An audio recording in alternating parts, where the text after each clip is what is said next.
Do you want to be an installer? Because you have to like tight spaces. You have to not mind getting cut sometimes a little bit. And also, it helps to be ambidextrous. And also not mind to get dirty.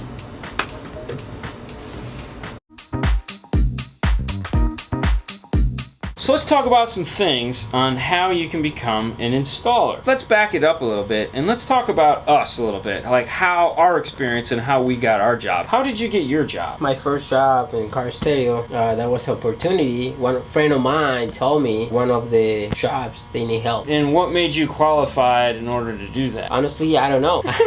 No, Okay. I don't know. Well, had you ever put in anything in a car stereo before? I put my own stuff. So you did your own? And yes, my own stuff and my friends' cars. Yeah, I always do stuff. Okay, so I mean, you knew how to use a pair of crimpers. Yes. Or at least how to use some electrical tape. Yeah, right. So how did you get your job? Well, kind of almost similar to your experience. I had been, you know, all through high school, it was car audio. Of course, we had our little clique of dudes that all did car audio together. My friends got a job at the place where we all bought our car stereo from because they had an unfortunate mishap where all their employees disappeared in one night. He called me and said, hey, I got a job. So then I started going up there and hanging out with them. They needed employees. Right. I got hired to work weekend. And then weekends turned into pretty much every day of the week except Sunday. And I did everything. I did whatever it needed. I would clean the bathrooms. I would vacuum the carpet. I would vacuum out cars, put tools away, hang up kits. You name it, I didn't care. I'd talk to customers. I did anything it took to work at this place. And I made no money at all. Fortunately, I had a real job at the time that was early in the morning. I could leave that job and then go work at the car stereo shop. And then, of course, the weekends, I was there all the time. And also go to college. So it was a really rough time. I didn't care. I knew I wanted to do car audio. I don't know why. It's just the allure of it was enticing back then. It was like, oh, I gotta do it. But I did learn one thing, and this is very important. This is the one thing I'm gonna tell you guys all out there that are really wanting to get into car stereo. You have to do it for the right reason, first off. Before you even think about finding a job or how do I get a job. If you're doing car audio because you love it, it's like a passion, you like working on your car, you like watching these videos, you like going to car shows and seeing if you can find any car stereo, you like talking to your buddies about car. If it's a passion slash hobby of yours, you may not want to do this for a living. And the reason why is because once it's no longer a hobby and it's a job, it changes. That's not to say it's not fun anymore, because now you get to work with other people's money and other people's cars and other people's toys. So you get to experience things that you might not have the ability to experience on your own budget. It's a job now. It's paying the bills. It's putting food on the table, money in the bank. It takes on a whole nother meaning. It's not, some days aren't fun. You know, when you get the guy that comes in that's got the creepy crawlies running through the car, or the poopy smell, or the, yo bro, I just burned one in the car going on, man. You're like, yeah, exactly. Really?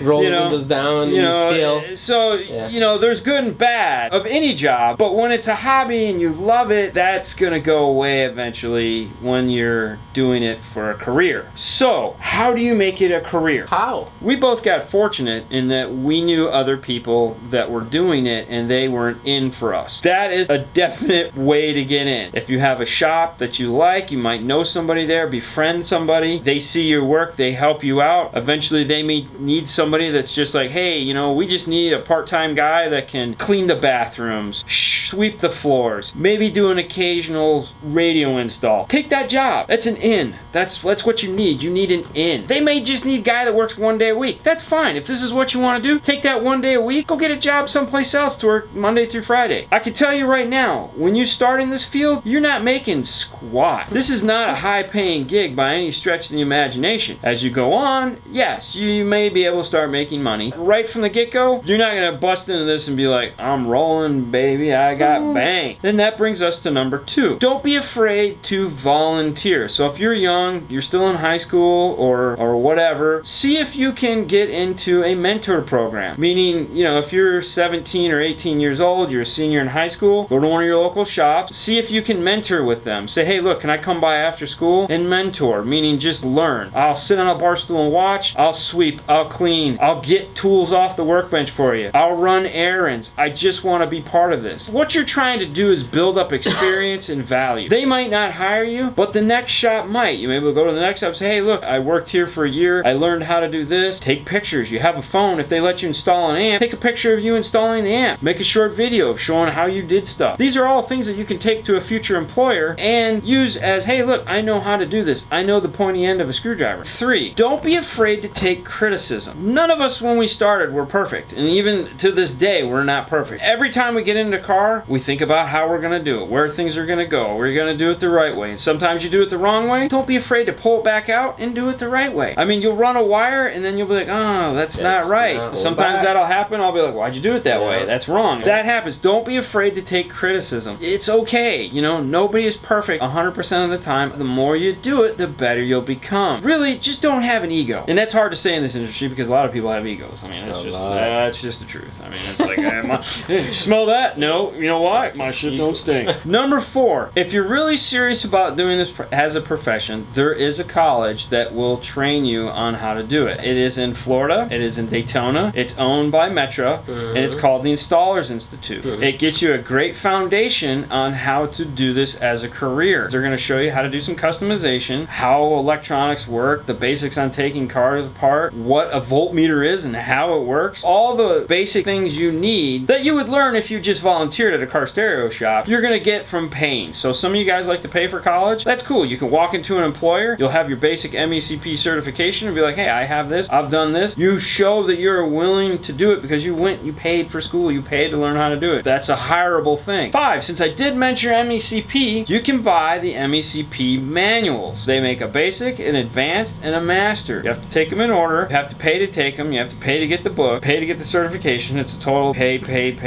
But you can buy the books and read the books. If you read the books, you're going to get a ton of information that you may not know. Brings us to the next topic of learn. Never think you know everything. Read owner's manual. Read it again and make a copy of it. I might be the old school guy here, but I have a paper copy of just about every instruction. Okay, not anymore. I actually use them in iBook now on my iPhone, everything. I have a copy of all the instruction manuals. Any question I've ever gotten on a radio, I download the instruction manual to my phone and it's there. I always have the instruction manuals. I have all the pack instruction manuals on my phone and I read them. This is an industry nowadays where everything is reading. You can't just buy a wiring harness, slap another wiring harness, put it in a dash. You have to be willing to read. Read that information. Be able to have an intelligent conversation with whoever is trying to hire you. Because they're going to ask you, hey, have you ever seen one of these smart modules here before? And you'll be like, well, what's a smart module? They're going to make you smart? Yeah. No, I mean, you can go to pack.com and read every single manual they have. Now, there again, I'm not saying read them all, but be familiar with the technology so you can carry on a conversation. Next, if all you want to do is build subwoofer enclosures, this is not the business for you, okay? I can't tell you how many guys have come to me over the years and say, man, I can make an awesome 212s box. I don't care. This is so much more than building boxes. You know, we have that one guy, I can't think, what's his name? I don't know, tall guy, that he just built boxes. It's a great thing when we need a box built for the SPL guys, we can call this guy up. All he does is build box. He knows what he needs to do. He has it in his head. I'm not an installer, I'm a box builder. He builds boxes and ships them all over the country. Perfect. He realized that he didn't want to do anything other than build boxes. You're not an installer if you're building boxes. You're not even really a fabricator. You're just a box builder. Which brings us to fabrication. If you want to just do fabrication, that's cool. You don't even necessarily have to go in a car stereo to be an awesome fabricator. A lot of upholstery shops need good fabricators. That takes you into a whole nother industry that is probably more money in than car audio. Car interiors, building out cars. I've seen more cool pictures of custom fabrication from upholstery shops than I've seen from car audio shops. If you want to get into the fabrication side of things, check out your local upholstery shop, and I bet you could probably volunteer there real easy because those guys are always looking for help. A few more things to think about. Your personality. If you want to get into car audio, you have to be good with people. This is not something I'm strong with. I'll admit, I like to stay in the background. I'm not a people person. That's just me. What about patience? You do need to have great patience. You know, you're going to be asked to take apart cars that may cost more than you make in your